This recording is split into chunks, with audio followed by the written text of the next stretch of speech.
3 दिवसीय 45वें दास धर्म संत समागम का हुआ भव्य शुभारंभ। ईश्वर पर सब कुछ छोड़ो, सदा सत्कर्म करते रहो। संत श्री त्रिलोचन दास। सचखंड नानक धाम में संत श्री त्रिलोचन दास जी महाराज के सानिध्य में आज से 3 दिवसीय 45वें दास धर्म संत समागम का भव्य शुभारंभ हुआ, जिसमें लाखों भक्तों ने भाग लिया। पहले दिन का विशेष आकर्षण रहा कलश यात्रा, जिसमें लगभग 1000 महिलाओं द्वारा सुहागिन महिलाओं ने बढ़ चढ़कर भाग लिया। साथ ही संत श्री त्रिलोचन दास व गुरु मां त्रिभूति त्रिलोचन दास ने 150 बेड के अस्पताल की नींव रखी, जो कि एक मल्टी स्पेशलिस्ट हॉस्पिटल होगा, जिसमें गरीबों का मुफ्त इलाज किया जाएगा। साथ ही नई तकनीक वाली मशीनें लगाई जाएंगी। इस संत समागम में देश विदेश से हजारों श्रद्धालु पहुंचे। साथ ही विश्व हिंदू परिषद के अंतर्राष्ट्रीय अध्यक्ष आलोक कुमार शर्मा ने इस अवसर पर अपने विचार रखे। संत श्री त्रिलोचन दास जी महाराज ने 45वें दास धर्म संत समागम के अवसर पर भक्तों के सामने विचार प्रस्तुत करते हुए कहा कि सचखंड में 3 दिन का महाकुंभ है, जिसमें भक्त आस्था प्रेम की डुबकी लगाकर तर जाते हैं। ईश्वर की कृपा सभी पर बरसती रहे, जिसके साथ संघर्षों में कभी घबराना नहीं बल्कि उनका सामना करना चाहिए, क्योंकि वे मौका उन्हीं को मिलता है जिनके साथ प्रभु का आशीर्वाद होता है।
गुरुदर्शन, आप सब ठीक हैं?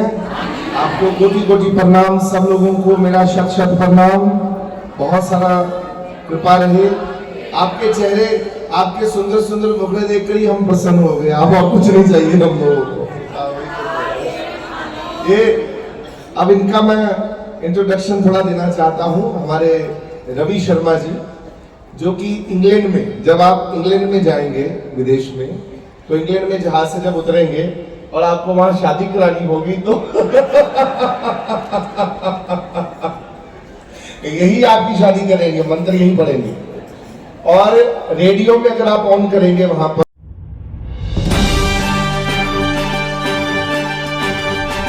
तालियां भी बजा सकते हैं इनके लिए। दास धर्म वस्त्र पहचान है हमारी। जोरदार जयकारा।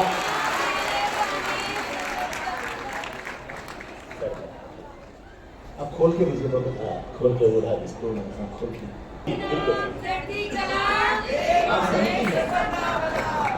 ये हुई बात।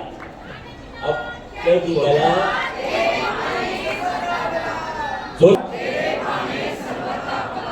दास धर्म। जब रवि शर्मा जी बुलवा रहे थे तो आप जोर से बोल रहे थे। दास धर्म, नानक नाम चढ़। मैं तो यहाँ पर आज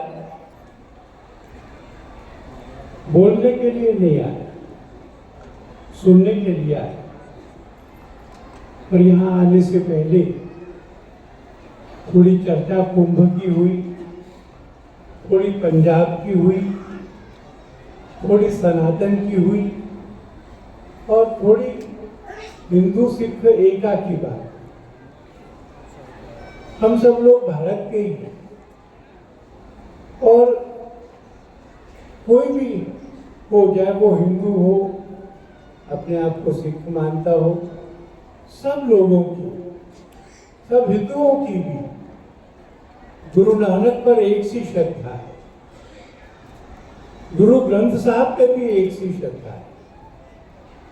हमारे पंजाब और सिंध के जो मोड़े परिवार हैं, उनके भी घर में कुछ अच्छा होता है, कुछ तकलीफ होती है। दोनों हालतों पर, दोनों स्थितियों में वो गुरु ग्रंथ साहब का पाठ करें, एक ही पेड़ की शाखाओं की तरह से या दो भाइयों की तरह से। आज पंजाब में कुछ लोग अलग अलग करना चाहते हैं, कुछ लोग विदेशों में बैठ करके एक बिजनेस बना लिया है उन्होंने कि अगर वो खालिस्तान का नाम देंगे तो पैसा भी आएगा, ताकत भी आएगी। विदेशों में भी कर रहे हैं।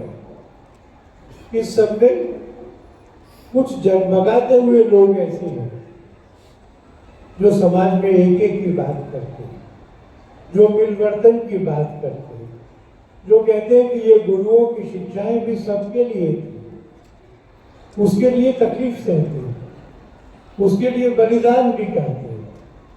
दास धर्म में भी ऐसा हुआ और इस सब के प्रति, इस सब के सिरमौर हमारे पूज्य संत जी हैं। मैं उनको प्रणाम करता हूँ और मैं ये कहता हूँ कि हम सब लोग मिलकर, साथ मिलकर के पूरे पंजाब में और पूरे भारत में भारत माता की जय का जो नारा है उसको एक सच्चाई बनाएंगे। और इस सब मामले में जिन्होंने सेवा का धर्म निभाया है, दास धर्म का ये जो सारी बड़ी संगत है, ये एक बड़ी भूमिका निभाएगा। आप सबको प्रणाम करता हूँ, अपनी बात पूरी करता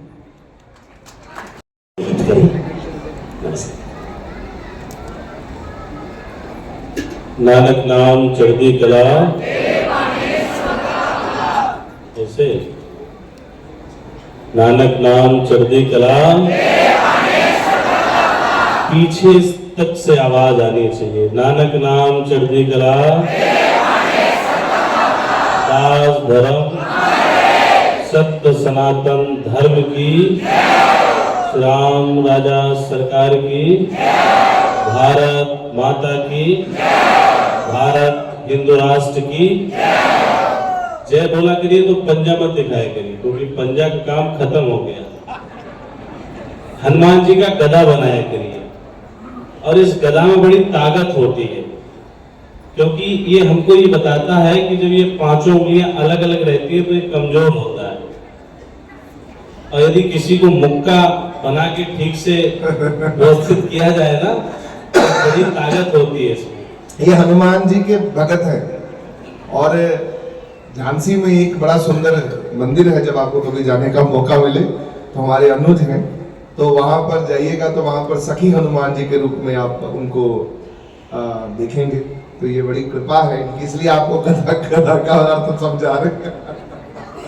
इसलिए जब जय बोला करिए तो मुट्ठी बांध के हनुमान जी का गदा बना के बोला करिए, भारत माता की। आज इस 45वें दास धर्म के स्थापना दिवस के अवसर पर ये 3 दिवसीय महाकुंभ अभी तक प्रयाग में चल रहा था, अब लौली दरबार में चल रहा है। मंच पर विराजमान हम सबके आराध्य, हम सबकी जिनमें बड़ी निष्ठा है, और हम भी आदरणीय आलोक जी कह रहे थे कि हम उनको सुनने आए हैं, उनका आशीर्वाद देने आए हैं, और हम भी आज केवल सुनने ही आए हैं। कल हम ही हमको बोलना है। पूज्य संत यहाँ एक से एक पूज्य जगत गुरु महामंडलेश्वर आचार्य महामंडलेश्वर पूज्य महाराज जी ने जितने संत कुंभ में थे उतने संत कल इस दास धर्म के इस मंच पर होंगे। कल विराट संत सम्मेलन का आप सबको दर्शन करने का अवसर प्राप्त होगा। मैंने पिछले 20-25 दिन की उस सेवा को मैंने आपकी उस सेवा को तीर्थराज प्रयाग महाकुंभ में देखने का अवसर प्राप्त हुआ, जिनका उद्बोधन भी आप श्रवण कर रहे थे। ऐसे बहुत ही आदरणीय और ये कुर्ता पजामा में भी पूर्ण रूप से संत हैं, ऐसे विश्व हिंदू परिषद के अंतर्राष्ट्रीय अध्यक्ष हमारे अभिभावक आदरणीय आलोक जी भाई साहब, क्योंकि मैं भी विश्व हिंदू परिषद का कार्यकर्ता रहा हूँ। सिद्ध अशोक सिंगल जी के साथ मुझे बहुत उनका वात्सल्य और प्रेम प्राप्त हुआ। तो मैंने जो 20-25 दिन के अंदर आप दास धर्म के लोगों की सेवा, समर्पण, निष्ठा, विश्वास देखा, उस बात से मैं इस बात को स्पष्ट रूप से कह सकता हूं, बड़ी जिम्मेदारी के साथ कह सकता हूं कि दास धर्म अमर रहेगा ही रहेगा, क्योंकि इनकी जो सेवा है, आपका जो समर्पण है, क्योंकि हमारे यहाँ कहा गया है सबते सेवक धर्म कठोरा। दुनिया में सबसे कठोर यदि कोई धर्म है तो वो सेवक का धर्म है, लेकिन आपने तो अपना नाम ही दास धर्म रख लिया। तो मुझे लगता है, और ये आपने इसका नाम दास धर्म ही नहीं है, अकेला नाम ही नहीं है, मनसा वाचा कर्मणा, आप सब बिल्कुल दासों की तरह आने वाले लोगों की सेवा करते हैं।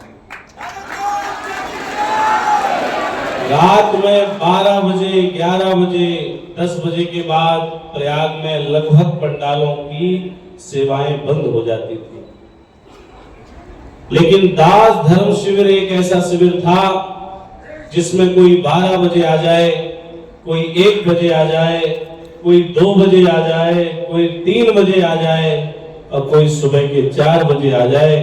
भूखा प्यासा भटका व्यक्ति उस दास शिविर में आता था तो उसका मुरझाया हुआ चेहरा खिल जाता था। ये सेवा मैंने आपकी देखी। स्वयं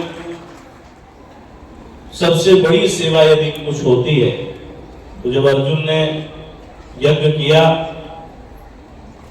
सारी सेवाएं सबको दे दी गई, भगवान श्री कृष्ण वहां बैठे थे, कहा कि कन्हैया तुमने कोई सेवा नहीं ली? तो भगवान श्री कृष्ण ने कहा कि जो कोई सेवा नहीं करेगा उस सेवा को मैं करूंगा। तो कहा कि अब तो सारी सेवाएं बढ़ गई, अब तो कोई सेवा ही नहीं बची, तुम कौन सी सेवा करोगे? इसका मतलब है कि आप कोई सेवा नहीं करना चाह रहे हैं, आप केवल बैठ के पूरी यज्ञ का आनंद लेना चाह रहे हैं। भगवान श्री कृष्ण ने कहा कि अभी एक सेवा बची है। बोले वो कौन सी सेवा है?